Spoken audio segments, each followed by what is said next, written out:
It's raining cats and dogs outside right now. The heavens themselves are crying because the war between the land and the sea has sadly been unleashed upon humanity. So this is the new spin-off show written by Russell T. Davis for Doctor Who. Currently, Doctor Who, by the way, off the air. Doesn't have a new season planned whatsoever. The next thing we know about the show is it's going to get a Christmas special next year. So Doctor Who is practically dead, and they decided that, you know what, fuck it, we're just gonna throw away this little spin-off. The war between the land and the sea, it's about humans versus the sea devils. The sea devils aren't called the sea devils anymore, they're called Homo Aquae. Fucking okay. Because the word sea devil is a slur. I'd say their new word is even more of a slur, because I can say a couple things about that. But it's out. Did you know? I sure didn't. But it's out, and we have, of course, the critics' scores. The Rotten Tomatoes score, people! 75% from 8 reviews. Audience 46% with less than 50. Now, we all know Rotten Tomatoes is bought and paid for. This site is not a good place to figure out what's good and what's not. If you want to even use Rotten Tomatoes, you go for the audience score. The audience score usually is what actually is the quality of the show, and the audience says it's shit. So the critics said 75 right now. This has dropped 5% from when I last checked, which was 80. So they dropped a 5%. But you know, I expected this. Right, I expected this. There's no integrity with these critics. They're gonna just say it's good, even if they don't believe a fucking word. They're gonna say it's good, so they can still get invited to that, that private screening when I get my goodie bags. Didn't we recently find out that critics were paid $50 to make good reviews, which is sad that your integrity cost $50. But you know what? Let's not just waste time, I'm not going to waste my time, watching this show, and neither are you. But let's see what these critics said. Are you guys ready? Oh boy, critics. Now this isn't even on Disney Plus yet, by the way. It's not on Disney Plus, it's on the BBC iPlayer. So they didn't even bother to put this on actual BBC channels. They put it on their fucking streaming thing. So Ben Dowell from the Times UK. He gave it 4 out of 5. Wow, man, this must be really good. Let's see what he says. This is a well-meaning lecture about environmentalism, but it is wrapped in a lean and propulsive whole that makes the inevitable moments of pious sanctimony, which all but capsize the mother show, more than bearable. So from this doesn't sound like a 4 out of 5, Ben. I have to say, Benjamin. Are you going against the narrative here, old boy? You literally said in this review that it's a lecture about environmentalism, which audiences hate being lectured, by the way, and it's sanctimonious. That doesn't seem like a 4 out of 5 to me, Ben. But let's move down. Ed Power from the Independent UK. Right? Independence, which is something the UK is trying to take away. Gave it a 2 out of 5. Oh, that's not good. Now, by the way, I should mention, what Rotten Tomatoes counts as a fresh is a 6 out of 10. Which, as we all know, is not the best score. 6 out of 10 is like you pass, but you got problems. And they count that as fresh. So when you see like a fresh score, it's like, well, look into it a bit more. But 2 out of 5, Ed, you strayed away, you bigot. It's always been a reliable rule of thumb that the more unit in an episode, the more boring the results. In modern Doctor Who, I would definitely say yes. In classic Doctor Who, because new Doctor Who has never really got unit. They've never really fully capitalized on what unit could be. If you look back, John Pertwee's era, and 95% of his stories were all about unit, right? And featured unit, because, he was in exile. If you look back, unit's great. I love unit in those stories. They're a big part of all the stories. So many great characters. The Brigadier, Liz, Benton, Yates. Sarah Jane was introduced via unit. Harry Sullivan was introduced via unit. And it was a nice idea that the Doctor had to work with like this organization that tackles supernatural threats. And alien threats, right? Like it was a real nice idea that something like that existed, because after all the threats to Earth, obviously they would have noticed something. So they created a task force to deal with that. And the Doctor was their advisor, their scientific advisor, who at first was kind of working for them. And then when he got the ability to travel to the cosmos again, he'd come every now and then, whenever. I think UNIT is perfect in the John Pertwee era. The little bits, they're there. They show up throughout the show. After that, it's still fine. Then we get to the new series. In the Tennant era, they're okay. They're just kind of there, like, oh, yeah, whatever. It's just an organization, right? Same thing in the Matt Smith era. That's when Kate Stewart was revealed and debuted for the first time. Again, I think they're just kind of fine. Same thing in Capaldi era. I think UNIT is fine in the modern series. And then we get to Chibnall. And that's where UNIT went downhill. Surprise, surprise. The worst era. Well, I don't know if we can even say Chibnall's the worst era of the show now after seeing what fucking Russell T Davies has done. But the beginning of the end for Doctor Who in the Chibnall era, what was the end of Doctor Who?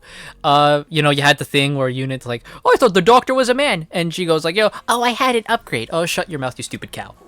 So, like, oh, what a shock. Chibnall ruined something.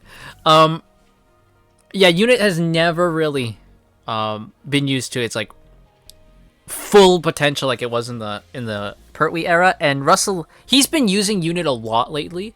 Like, UNIT was featured in the 60th anniversary specials, and then it showed up a bunch in like the Sri Gatwa seasons. And it's just fucking DEI UNIT.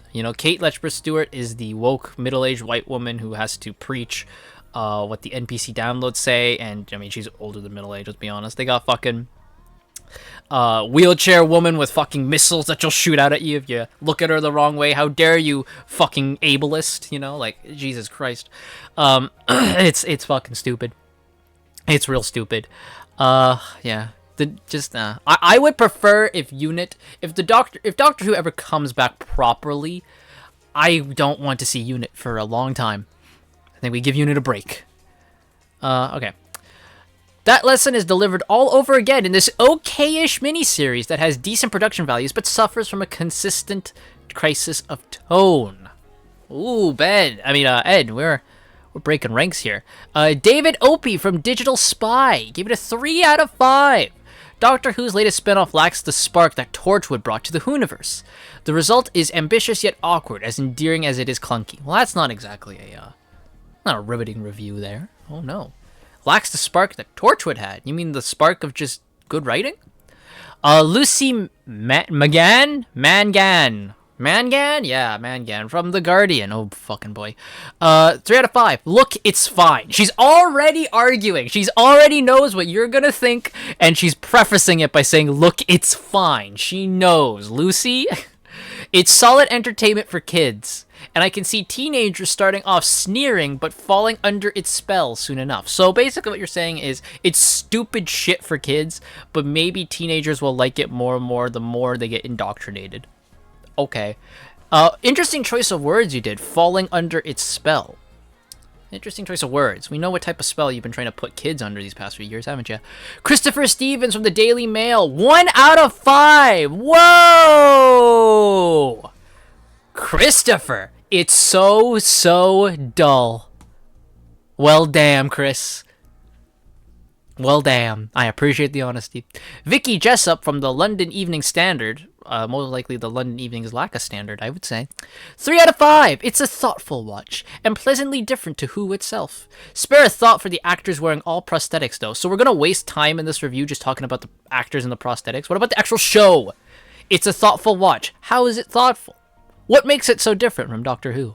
I'd like to know, Vicky. Instead, we're going to talk about the prosthetics. Alright, Rebecca Nicholson from the Financial Times, 3 out of 5. The war between the land and the sea is an environmental parable, and not a very subtle one. But Tovey has buckets of charm. He's got buckets, but they ain't filled with charm. And the series looks set to swim off into pleasantly odd waters. What the fuck does that mean? What the fuck does this mean? Do you mean, like, it's because, like, only a couple episodes on, you're like, well, where? It looks like it's gonna go somewhere nice, and you tried to make a water pun because you're a stupid... Okay. And right there, I mean, she tells you it's not subtle about its message, which is, most of fucking things out of Hollywood now. Well, this isn't even Hollywood. This is fucking, BBC. Isaiah, what the fuck? Isaiah Iftikhar? Isaiah Iftikhar, that's a standard London name right there, as 4 out of 5, woo, from Metro.co.uk. Oh, that makes so much sense. As someone indifferent, and perhaps even skeptical of the idea of sea devils being the central species, they're not. Silurians are. Silurians were on Earth before humans, this has been established. Davis manages to weave a story out of them that is timely and relevant. Shouldn't a story not be timely but timeless, I would argue? Like, if you go and watch the original Sea Devil story, that still holds up today. You go watch the first Silurian story, that still holds up today. You go watch when the Silurians showed up in the Matt Smith era, the two-parter, still holds up. I argue a story shouldn't be timely, but timeless. So those are the critic scores. Even though they give you good scores, they aren't exactly the most riveting, or the most endorsing reviews. It's almost like they didn't like the show, but they have to toe the line. So they still get invited, so they're still in the good graces of these places. Now, as you saw before, it's not just critics who leave reviews. The audience has reviews as well. So let's go see what the all audiences think. Jason B, 8 hours ago. We're really fresh here. It's embarrassing how the BBC just turns out woke crap. We want escapism, not lectures. True. Jolie D, I'm not going to bother writing a review. It's that stupid. Well, you did write a review. Mark C, apparently the exercise in diversity hiring is about trash. Well, this trash should throw itself in the sea and do the world a favor. Fucking hell. Matt, this trash should never have existed. It is offensive, poorly written, and like everything since Twice Upon a Time, must be removed from canon. Agree. Luke G, formulaic and immensely predictable. Not a single unexpected scene. CD, if you want to sit back and escape from the world, this show isn't for you. It's filled with politically charged scenes with a box-ticking agenda. Why can't a story just be a story? Angelo, a decent idea. I think you meant decent. A decent idea, very badly executed. The plot is bad, the acting's horrible, atrocious dialogue, and the director should be banned from directing anything. Holy shit. Yeah, I think we can all agree that if this was like an episode of Doctor Who, and like, it's what, 5 parts I think this miniseries is? If this was like a Doctor Who story in Doctor Who and was like cut down to maybe 2 or 3 parts, probably could work, and it had a decent writing, like I think this could work. A Sea Devil invasion, probably, but sadly it's written by a fucking raging lunatic.